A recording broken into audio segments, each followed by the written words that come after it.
So why don't we move on to the Charlotte Hornets?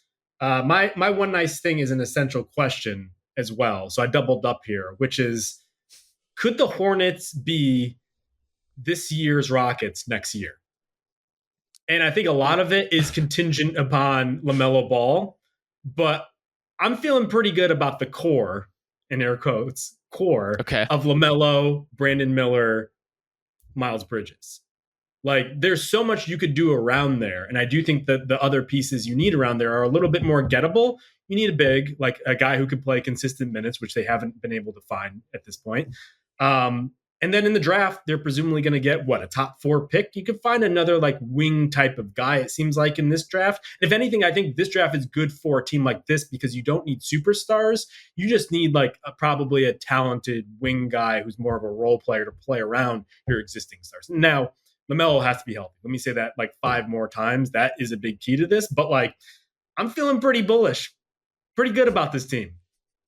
So this is a bold stance. This is a very bold stance, especially when I would say to some extent, we've already seen what phase 2 of Hornets basketball looks like because they already kind of tried it with Miles and LaMelo and Gordon Hayward and Terry Rozier and Mason. Like, they've already tried to surround these young guys with veteran strategy, and it's been okay.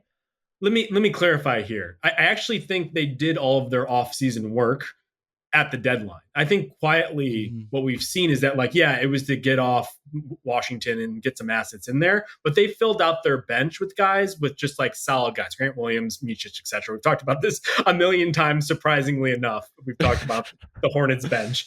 But it's less about them doing a Fred VanVleet style move and more just like taking a leap in the standings. That's more what I'm saying. Any leap they take is predicated on LaMelo Ball's ankles. And that's a dicey bet to make right now. Long string of ankle injuries, played 58 games over the last 2 seasons. If LaMelo can stay healthy, this team can be very competent, pretty successful ultimately. And especially, like, I would say for me, I don't even want to get too cute with it. The bright spot, to say something nice about the Hornets, like Brandon Miller is a real deal player. He's been really good. And the way he's been good transcends the junk basketball of late season lottery teams. He looks like a guy who can play off the ball successfully, who has been like ambitious in the right ways and in the right moments, and also plays defense, like really gets into guys. He's everything that I want him to be. And so if he is that player and LaMelo is healthy, then I agree with you. Like, the Hornets can be good.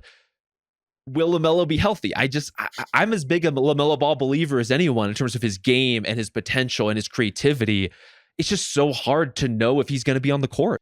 Yeah, I just want to talk the bright spot. To me, in theory, their core, as Justin just put it, in terms of Bridges, LaMelo, and Miller, what I like most is that they can be complementary of one another. It's not like this duplicative overlap kind of thing. Like, these guys can play 40 minutes a night when it matters together, and they will work well in tandem, you know, with LaMelo being able to, his ability to shoot it, which allows those other 2 guys to be on the ball whenever they can. Bridges being the guy that attacks the paint.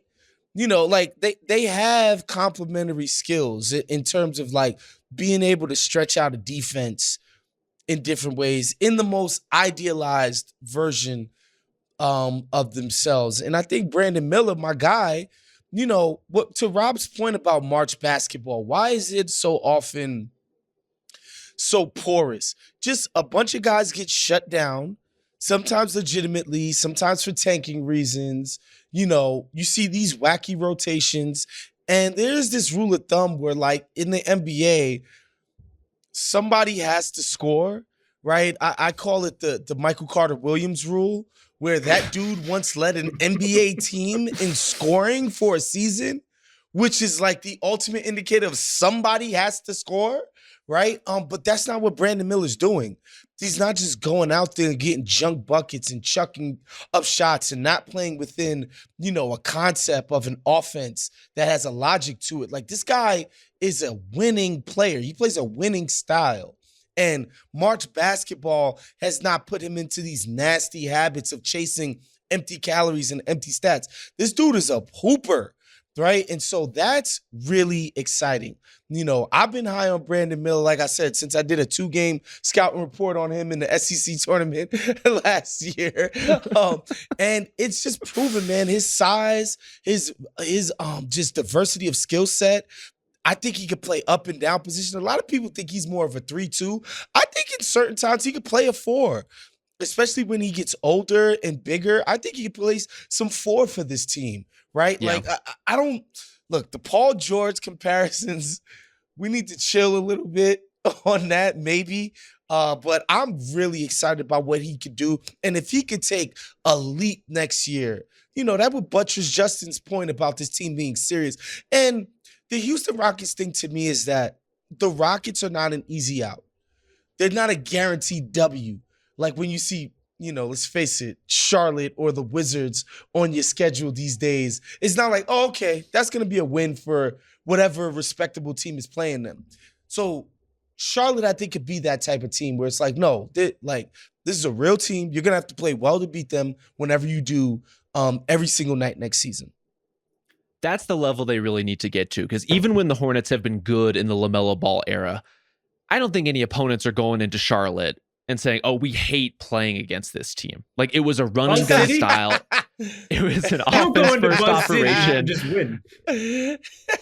Lots of teams have and did, and especially have this season. But they need to be a team who executes at a high level, and that can be offensively or defensively, but puts a lot of pressure on you. That isn't just playing fast and loose, that isn't just feeding into the frenzy of transition play, but has an order to them, in like the Rockets do, right? The Rockets, if you do not come in and take that team seriously, they will bust your ass. And right now, Jalen Green will bust your ass. Most importantly, they've been good enough on defense to make all of that happen and all of that work.